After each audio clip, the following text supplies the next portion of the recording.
नयप्रदामे गोदायान्द्रहारं सवावजन्यं विराजते भवं भवामुलिमलिपुरुषं नमः पार्वती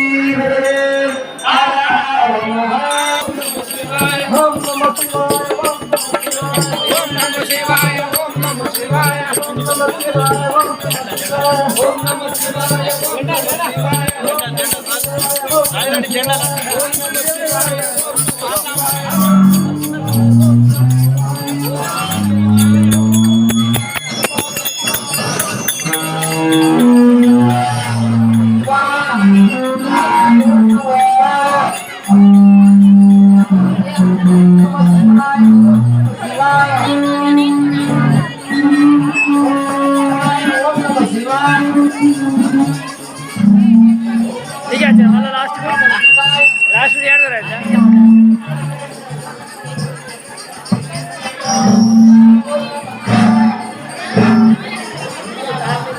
शिवाय ओम नमः शिवाय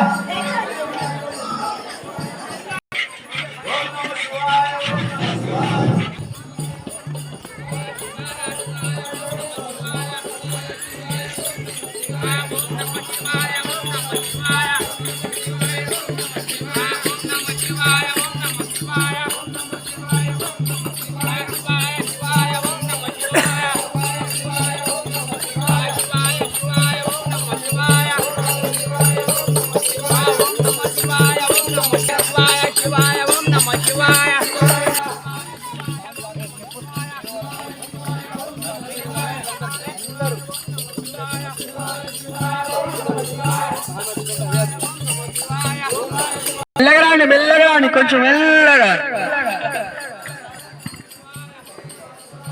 సాగండి అక్కలాగండి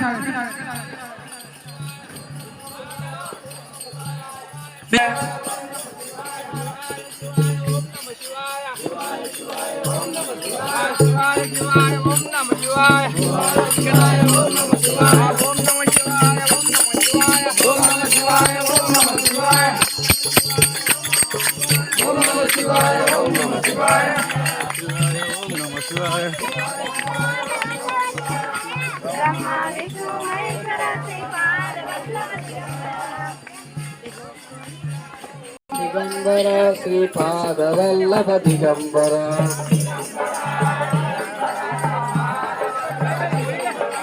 दिगंबर दिगंबर श्रीपाद वल्लभ दिगंबर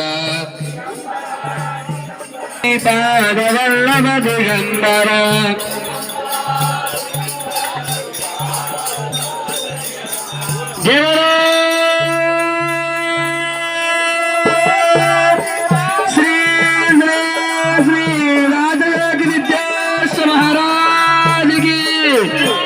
ఆగండి భజన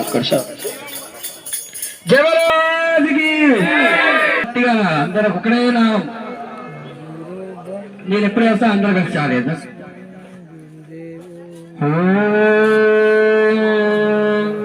సాక్షాత్ పరబ్రహ్మ తస్మై శ్రీ గురవే నమః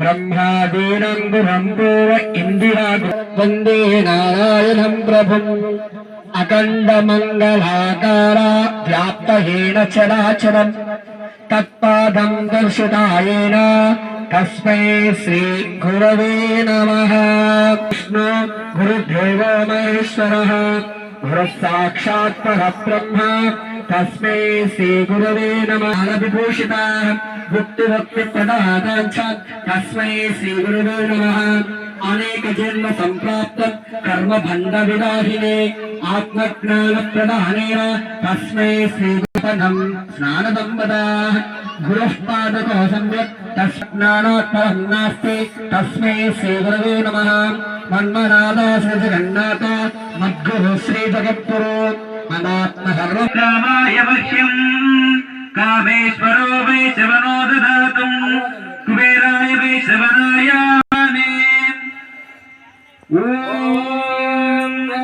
పాత్రం రాజన్నేకదా సారీతిన్ ఏకదా బ్రహ్మోపహారితిన్ సామ్రాజ్యం భూజం बलवैष्णो भूत्वा फलप्रदानं च करिष्यते फलप्रदानं च करिष्यते उदाहरणं ददातम् अग्निपूर्वे वृतिभ्योरुतान्नयुता तदेव एव वक्ष्यते ॐ ब्रह्मणे त्वमां मधुमे त्वमां ब्रह्ममेव मधुमे त्वमां ॐ बृहस्पतिर्भुवे गन्धे सागरम् ॐ भूर्भुवस्वः तस्तविदुर्वरेण्यं भर्गो देवस्य धीमहि धियो यो न प्रचोदयात्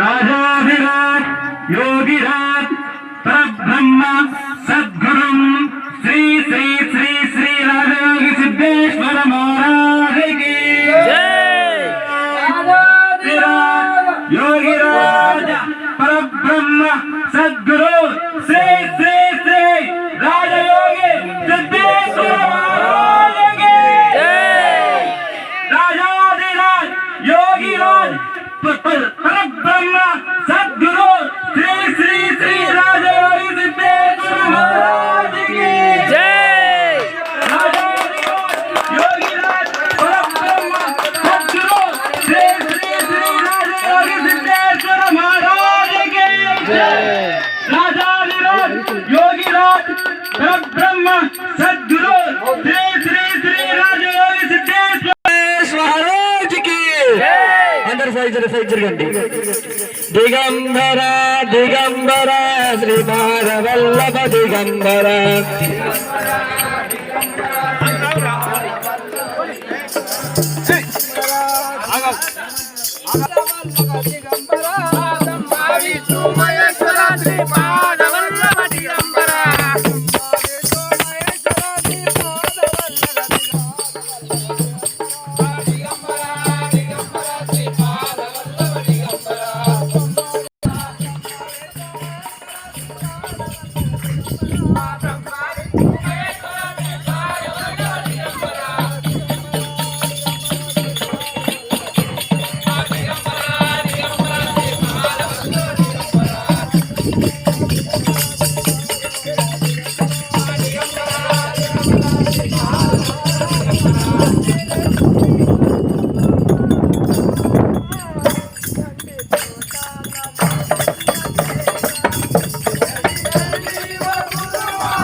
जय परब्रह्म सद्गुरु जय जय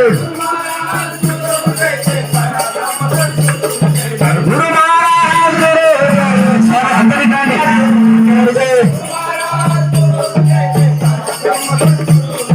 गणपति दर्शन नायकना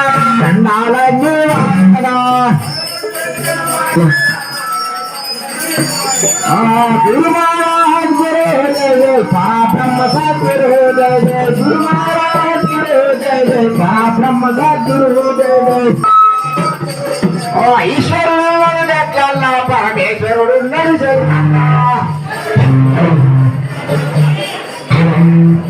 ఈశ్వరుడు దగ్గర పరమేశ్వరుడు దూరంగా వచ్చి కూర్చోవాలి. గణపతి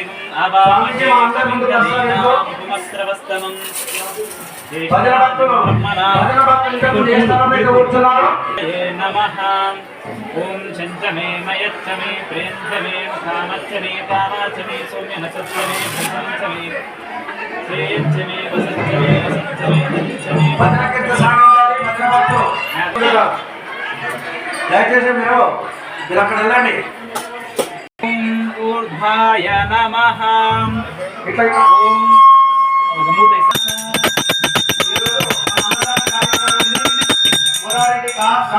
మరియు భవాని శ్రీరామ శ్రీరామాలు గారు ఇంతమంది భక్తులకు ఈరోజు కార్యక్రమాన్ని చేపట్టారు.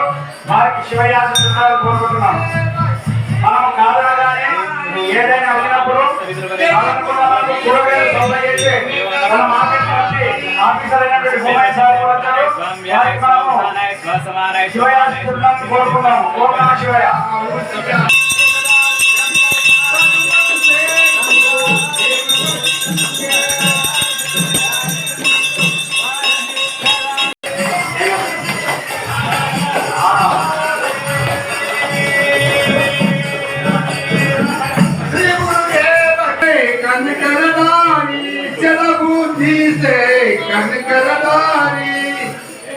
दूर की है अंधियारा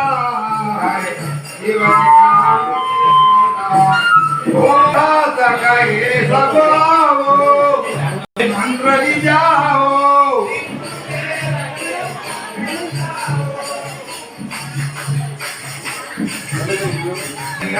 अंधियारा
आचार्य देवो भव ॐ शुक्लां भरधरं विष्णुं शशिवर्णं चतुर्भुजं प्रसन्नवदनं ध्यायेत् सर्वविघ्नोपशान्तये शरबिन्दुसमाकारे परब्रह्मस्वरूपिणीं वासरावेदनिलये सरस्वती नमोऽस्तुते। गुरुर्ब्रह्मा गुरुर्विष्णु गुरुदेवो महेश्वरः गुरु साक्षात् परब्रह्मा तस्मै श्री गुरवे नमः।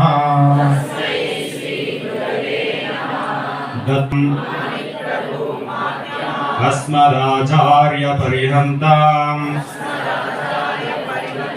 वन्दे गुरु परम्पराम् जटाधरं पाण्डुरङ्गं शूलहस्तं कृपानिधिं सर्वरोगहरं देवं दत्तात्रेयम् अहं भजे। उग्रं वीरं महाविष्णुं ज्वलान्तं सर्वतोमुखं नृसिंहं भीषणं भद्रं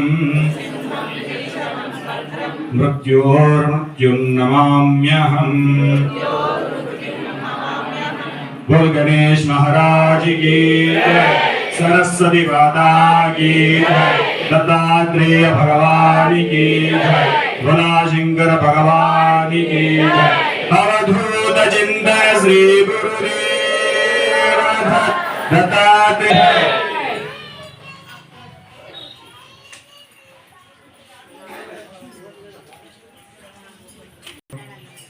అదేవిధంగా అనుష్ఠాన దీక్ష కార్యక్రమానికి విచ్చేసినటువంటి భక్త మహాశయులందరికీ కూడా ఈశ్వరుని అనుగ్రహం పెద్దల యొక్క అనుగ్రహం ఉండాలని మనసాక్షిగా కోరుకుంటూ అందరికీ స్వాగతం సుస్వాగతం।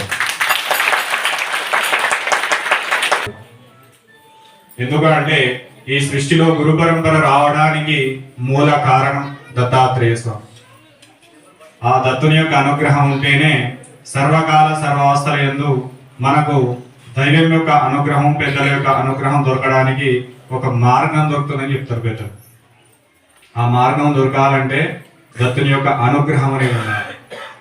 ఈ దత్తాత్రేయ స్వామి యొక్క అనుగ్రహం కోసం సర్వే జనా సుఖినో భవంతు ఉన్నటువంటి చరాచర సృష్టిలో ఉన్నటువంటి అన్ని వర్గాల వారు అన్ని వర్గాల ప్రాణులు కూడా చల్లగా సుఖశాంతి సంతోషాలతో ఉండాలన్నటువంటి ఒక లోక కళ్యాణ కార్యక్రమాన్ని దృష్టిలో పెట్టుకొని ఆ యొక్క ఈశ్వరుని యొక్క అనుగ్రహం ద్వారా అనుష్ఠాన దీక్ష మన లింగముట్టులో ఇది రెండోది పరిపూర్ణంగా పూర్తయింది।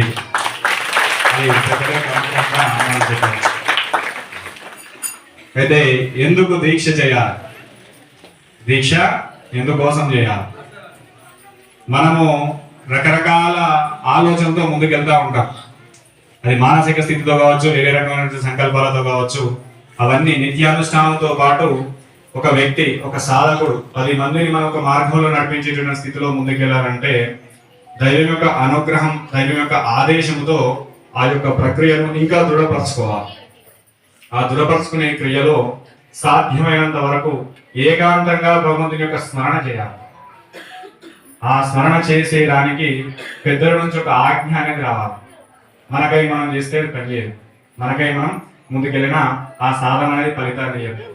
అంటే స్వగురు పరమగురు పరమేశ్వర గురు పరాత్పర గురు అనేది ఒక గురు పారంపర్యం అనేది ఉంటుంది, ఒక గురు మండలం అనేది ఉంటుంది। ఆ గురుమండలం నుంచి మన పెద్దల నుంచి ఒక ఆజ్ఞ వచ్చిన తర్వాతనే సాధకుడు మనకై మనం ఆ సాధన మొదలెట్టది ఫలించదు। గురువు లేని విద్య గుడ్డి విద్య అని చెప్తుంది మన దుర్గా శాస్త్రం। గురువు లేని విద్య గుడ్డి విద్య। ఆ గుడ్డి విద్యను మనం అనుసరిస్తే ఫలితం అనేది ఉండదు। ఆ యొక్క ఫలితం మనకు రావాలి అని అంటే తప్పనిసరిగా మనకు గురువు నుంచి ఆజ్ఞ అనేది రావాలి. అది దాదాపు 2010 కార్తీక పౌర్ణమి తర్వాత మార్గశిర మాసం, ఇదే మన దత్త జయంతి నుంచి పెద్దలు మాకు అప్పగించిన బాధ్యతను, ఆ యొక్క అనుగ్రహాన్ని మనస్ఫూర్తిగా స్వీకరించి నేటితో అది 13 సంవత్సరాలు పూర్తయి 14 సంవత్సరాలు అడుగుపెట్టి, అందులో ఈ 2 సంవత్సరాల నుంచి అంటే మనం ఆశ్రమంలో చేసేటటువంటి దీక్షా విధానం ఒక 21 రోజుల కార్యక్రమం ఇక్కడ చేస్తూ ఉన్నాం. ఈ లింగంగుట్టలో కూడా మనకు దినదినం సంఖ్య పెరుగుతున్నది. ఎంతో మంది మహాత్ములు, ఎంతో మంది లౌకిక జనాలు కూడా ఆలయానికి వచ్చి దర్శనం చేసుకుని వెళ్తున్నారు. కాబట్టి మన మాసము నిత్యము చేసేటటువంటి కార్యక్రమాలతో పాటు ఇంకా కొద్దిగా అందరికి కూడా అనుకుంటేనే పనులు అయిపోవాలి. శివయ్య దర్శనం చేస్తేనే అందరికీ ఫలితం రావాలనే ఉద్దేశంతో మీ అందరి యొక్క అనుగ్రహం, ఆ భగవంతుని ద్వారా మీకు మంచి అనుగ్రహం రావాలని సత్సంకల్పంతో ఈరోజు మన దీక్షను 2 సంవత్సరాలు స్టార్ట్ చేయడం జరిగింది. ఆ అనుగ్రహం ఎందుకోసం అంటే మీరు మంచిగా ఉండాలి. ఎక్కడున్నా భగవంతుని ఏ చెట్టు కింద కూర్చున్నా నాకు నడుస్తుంది. ఎక్కడ చేసుకున్నా భగవద్నామం చేసుకోవచ్చు. ఇక్కడనే ఎందుకు చేస్తున్నాం అంటే ఈ స్థలంలో మీరు అందరూ వచ్చి దర్శనం చేసుకుని ఈశ్వరుని యొక్క కృపకు పాత్ర కావడానికి ప్రయత్నం చేస్తున్నారు. కాబట్టి ఆ ప్రయత్నం ఇంకా కొద్దిగా సులభం కావాలి. ఒక్కొక్కరి మనం ఎన్నోసార్లు రమ్మని చెప్తున్నాం, ఎన్నోసార్లు కాదు, మంచి సంకల్పముతో భగవంతుని మీద మంచి విశ్వాసంతో ఒక్కసారి వచ్చి స్వామి దర్శనం చేసుకుని పోతే మీకు పనులు కావాలి అనే లోక కళ్యాణ కార్యక్రమం కోసం మనం ఇక్కడ కార్యక్రమం మొదలుపెట్టడం జరిగింది. అందులో వార్షికోత్సవం కలుపుకొని 3 రోజుల కార్యక్రమాలు అంగరంగ వైభవంగా మనం ఈ కార్యక్రమం చేస్తున్నాం. దానికంటే కూడా ఆనందంగా, ఎలాంటి ఆటంకాలు లేకుండా ఆనందప్రాయంగా ఊహించిన దానికంటే ఆనందంగా జరిగింది. అది ఈశ్వరుడు యొక్క అనుగ్రహం. ఒక సంఖ్య పెట్టుకుని వెళ్దాం అక్కడికి. ఆ సంఖ్య పూర్తి చేయడం అనేది భగవంతుని చేతులు ఉంటుంది. నిర్ణయం చేపించేది తనే, దాన్ని పూర్తి చేసేది తనే. నేను ఇంత సంఖ్య పెట్టుకున్నా, నేను చేయగలుగుతా అనేటువంటి అహంకారంతో మనం వెళ్తే అది ఏమవుతుంది, విఫలమైపోతుంది. అది సఫలం కావాలంటే ఇచ్చినటువంటి ఆజ్ఞ నీదే, ఇచ్చినటువంటి అనుగ్రహం నీదే, దాన్ని పరిపూర్ణం చేసేటటువంటి ఆ యొక్క కరుణ కూడా నీదే అని దానికి అప్పచెప్పి 5 రోజులు చేసేటటువంటి సంఖ్యను 3 రోజులుగా చేయాలి. ఆ సంఖ్య చేయాలంటే మనకు కొద్దిగా ఎక్కువ మనం కూర్చోడానికి ప్రయత్నం చేయాలి. ఆ కూర్చోడానికి కూడా ఈశ్వరుని యొక్క అనుగ్రహం ఉండాలి. చాలా మంది సాధన చేసేటటువంటి సమయంలో కూర్చునే విషయంలో కొద్దిగా ఇబ్బందులు పడతా ఉంటారు. ఆ ఇబ్బందులు ఎందుకంటే మనం భగవంతుని యొక్క ఆజ్ఞ లేనిది మనంతరం మనం గురువు యొక్క ఆజ్ఞ అనేది ఉండాలి. గురువు ఆజ్ఞ లేని మనకైనా మనం కూర్చుంటే ఫలితం అనేది ఉంటుంది. దాంట్లో మనకి ఏమవుతుంది, సాధనా భంగం అనేది జరుగుతుంది. ఆ సాధనా భంగం జరగకుండా అంటే తప్పనిసరి పెద్దల యొక్క అనుగ్రహం, దైవం యొక్క అనుగ్రహం తీసుకొని మనం కార్యక్రమం మొదలు పెట్టాలి. అలా చేసినట్టయితే ఆ కార్యక్రమం అంతా కూడా ఆయనే చూసుకుంటాడు. మనకి ఏ రకంగా జరిగినా భారం ఆయన మీద వేసినామంటే అంతా ఆయన చూసుకుంటాడు. ఒక అడుగు నాలుగు నేను భగవంతుడు.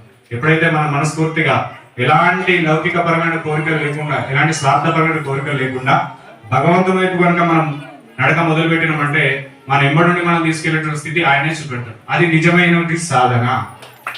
ఆ సాధన కోసం మనం నిరంతరం ప్రయత్నం చేయాలి. అంటే నేటి విశేషం ఏంటంటే దత్త జయంతి, దత్తాత్రేయ స్వామి యొక్క జయంతి అనేది సనాతన కృతయుగ ద్వాపార కలియుగే, యుగాల కంటే ముందు కృతాయుగం అని చెప్తారు. ఆ కృతయుగంలోనే దత్తాత్రేయ స్వామి ఆవిర్భవించడం అనేది జరిగింది. ఈ స్థితి మీ అందరికీ తెలిసినదైనా దత్త జయంతి రోజు మళ్ళీ మనం దాన్ని వినడం ద్వారా మన మనసు శుద్ధమై దత్తాత్రేయ స్వామి యొక్క సంపూర్ణ అనుగ్రహం మనకు దొరుకుతుందని సనాతన ధర్మం చెప్తా ఉంటారు. అంటే దత్తాత్రేయ స్వామి వారు ఆవిర్భవించడానికి ఆత్రి మహర్షి, అనసూయ మాత ఇద్దరు మీకు తెలిసినది. వాళ్ళు ఎందుకు భూమిపైన జన్మ తీసుకున్నారంటే సృష్టి యొక్క వికాసం కోసం, ఈ చరాచర సృష్టిని ఒక సద్మార్గంలో నడిపించడం కోసం, ఒక తపశక్తి కోసం, ఈ చరాచర సృష్టి అంటే భవిష్యత్ తరాలు ఎలా ఉన్నాయో, భవిష్యత్తు ఎంత కష్టకరంగా ఉన్నదో, ఎంత ఇబ్బందికరంగా ఉన్నదో వాళ్ళు ముందే గ్రహించి ఈ స్థితికి మనం అన్ని రకాలుగా శుభ ఫలితాన్ని, ఒక లోక కళ్యాణ కార్యక్రమాన్ని మనం చేయాలి అంటే ఏదో ఒకటి మనం ఈ సృష్టికి అందించాలని ఒక సత్సంప్రదాయంతో మహానుభావులు, మహర్షులు ఎవరు చేసినా కూడా తన కోసం తాను తాపత్రయవాడు మానవుడు, ఇతరుల కోసం చరాచర సృష్టి కోసం బాగుండాలనేటువంటి మహర్షి. అట్లాంటి వాళ్ళలో అత్రి మహర్షి ప్రథముడు అని చెప్తారు శాస్త్రంలో. అత్రి మహర్షి యొక్క స్థితి ఆ విధంగా ఉంటుంది. ఆ స్థితి ద్వారా ఆ అమ్మవారి యొక్క అనుగ్రహం, అనసూయ మాత, అత్రి మహర్షి దాంపత్య జీవితంలో సాధన చేసుకుంటూ ముందుకెళ్తున్న క్రమంలో అమ్మవారి యొక్క కరుణ, ఒక పురుషుడు విజయాన్ని సాధిస్తున్నాడు అంటే ఆ ఇంట్లో ఉన్న స్త్రీ యొక్క సపోర్ట్ ఉంటుంది. స్త్రీ సపోర్ట్ ఏంది, ఏం చేయలేం. పదార్థం ఏమైనా ఉద్యోగం చేయాలి, రేపు పోతుంది కూర్చో, రేపు పోతే పని కాదు. ఎప్పుడైనా ఖచ్చితంగా ఇంట్లో ఉన్నటువంటి స్త్రీల యొక్క సపోర్ట్ అనేది పురుషులకు ఉండాలి. ఎవలకు? సత్పురుషులకు. అదే నేను దాని పోతానని పంపించలేదని చెప్పేటోళ్ళు కూడా ఉంటారు. అట్లా చెప్పుడు కాదు, మంచి పరం కోసం పోయేటోళ్ళు కావాలి. అంటే లోక కళ్యాణ కార్యక్రమం నీకోసం నువ్వు తాపత్రయపడుతూ వెళ్ళినా మంచిదే, కానీ ఇతరులు చెడగొట్టేటట్టు తాపత్రయంతో వెళ్ళడం అనేది అది సరైన పద్ధతి కాదు. కాబట్టి ఆ యొక్క స్థితి నుంచి మనం ముందుకెళ్లాలనే ఒక ఆలోచన మీలో మీరు గ్రహించుకోవాలి. ముందుకెళ్ళాలి, మనం చేసే పని ఏంది, చెడు పని ఏంది గ్రహించుకుంటూ ఆ యొక్క స్థితిని ముందుకు తీసుకెళ్లేటువంటి ప్రయత్నం చేస్తే ప్రతి ఒక్క కుటుంబం అదొక ఆశ్రమం అవుతుంది. ప్రతి ఒక్క ఇల్లు కూడా దేవాలయం అవుతుంది. ఆ దేవాలయం కావాలి అంటే ఇంట్లో ముందు స్త్రీమూర్తులు ఒక మంచి నిర్ణయంతో ఉండాలి. ఆ నిర్ణయమే పురుషులకు ఒక ఆయుధమై వాళ్ళు కూడా మహాత్మావుగా ముందుకెళ్ళడానికి ఒక అవకాశం ఉంటుంది. అదే వీలు లేకుండా ముళ్ళతో రాళ్లతో నిండి ఉన్నది. ఆ తల్లి యొక్క ప్రతిపత్తి మహిమతో ఏమైతుంది, ఆ ప్రాంతం అంతా కూడా మనకు ఒక చక్కని రుణులాగా, చక్కని యొక్క మంచి వాతావరణం లాగా ఏర్పడిన స్థితి కలిగింది. ఎందుకు ఆ రకంగా కలిగింది? అమ్మ ఏం చేసేది అంటే భర్తనే ప్రత్యక్ష ధైర్యంగా చూసుకుంటూ చేస్తున్నారు. సృష్టిని చల్లగా ఉంచడం కోసం, ఈ చరాచర సృష్టిని చల్లగా ఉంచడం కోసం ఈ సృష్టికి మనవంతగా ఏదైనా ఒకటి చేయాలి. ఈ సృష్టికి మనవంతగా, ఎందుకంటే భవిష్యత్ తరాల కలియుగం రాబోతుంది. కృత ద్వైత ద్వాపార కలియుగం వచ్చేది అన్ని యుగాల కంటే కలియుగం చాలా డేంజర్. అన్నిటికంటే కూడా మనకి ఇబ్బంది కలిగేటటువంటి విధంగా ఏ యుగం ఉంటుంది, కలియుగం ఉంటుంది. కలియుగం వరకు కూడా మన యొక్క శక్తి ప్రసరింప చేయాలి అంటే ఆ స్థితిలో మనం ఆనందదాయకంగా ఉండాలి భక్తులందరూ. అంటే ఇప్పుడు మనం ఏదో కష్టపడాలి. మహాత్ములు ఇప్పుడు కష్టపడుతున్నారంటే భౌతిక శరాలకు ఏదో ఒకటి అందుతుంది అని దాని యొక్క అర్థం. ఆ అర్థాన్ని వాళ్ళు ముందుకు తీసుకెళ్లుకుంటూ అలా చరాచర సృష్టిలో ఒక మంచి ధనాన్ని చేయాలనే ఉద్దేశంతో వాళ్ళు ముందుకెళ్తున్న సందర్భంలో వాళ్ళ యొక్క ఆ యొక్క ఆశ్రమాన్ని ఒక స్త్రీమూర్తి కనుక ఒక పట్టుదలతో ఉంటే మనకు కావాల్సినవి అంటూ మన దగ్గరికి వస్తాయని చెప్తారు సనాతన. అప్పుడు ఆత్రి మహర్షి ఏం చేయాలి? ఇప్పుడంటే మనకి ఇంట్లో బోర్లు ఉన్నాయి, పైపులు వచ్చినాయి, నల్లలు వచ్చినాయి, అన్ని కూడా మనకి ఇంట్లో నీళ్లు ఉంటున్నాయి. వెనకటి కాలంలో ఒక ఆశ్రమం ఒక దగ్గర ఉన్నదంటే, ఒక ఇల్లు ఒక దగ్గర ఉందంటే ఒక చెరువుకో, ఒక నదికో, ఒక బావికో వెళ్ళి నీళ్లు తెచ్చుకోవాలి. అది కాదు లేకున్నా ఎక్కడైతే నదులు ఋషి సాంప్రదాయాన్ని పాటించేటటువంటి మహాత్ములు అందరూ కూడా పారేటటువంటి జలంలో స్నానం చేయాలి, ఆ జలాన్ని తీసుకొచ్చి అనుష్ఠానంకు వాడాలని సనాతన ధర్మంలో ఉండేటప్పుడు. అప్పుడు ఏం చేయాలి? ఆత్రి మహర్షి ప్రతి రోజు ఉదయం నిద్ర చేసుకొని నది వద్దకు వెళ్ళి స్నానం చేసి మళ్ళీ ఆశ్రమానికి వచ్చి అనుష్ఠానం చేసుకోవాలి. సమయం కనుక తీరకపోతే నది ప్రాంగణంలోనే చేయాలి. అప్పుడు అమ్మవారు ఏమనుకుంటున్నారంటే స్వామివారు రోజు వెళ్ళి రావడం చాలా ఇబ్బంది అవుతుందనే ఉద్దేశంతో అప్పుడు ఏం చేస్తుంది అమ్మ, ఒక మనసులో ఒక సంకల్పం చేసుకుంటుంది. ఏ గోదావరి మాత, నీ దగ్గరికి రోజు నా భర్త రావడానికి పోవడానికి ఇబ్బంది అవుతుంది కాబట్టి నువ్వే మా ఆశ్రమం దగ్గరికి రాతాలి అని చెప్తా. ఆ సంకల్పానికి మరుక్షణం మన 2 నిమిషంలో గోదావరి నది వాళ్ళ ఆశ్రమం ముందర పారుతుంది. ఇప్పుడు కూడా చిత్రకూటం వద్ద గోదావరి నది ఒక చిన్న పాయగా వెళ్ళేటటువంటి ప్రాంతాన్ని మనం చూడొచ్చు. ఇక్కడ చిత్రకూటం అనే ప్రాంతం ఆత్రి మహర్షి అనసూయ దేవి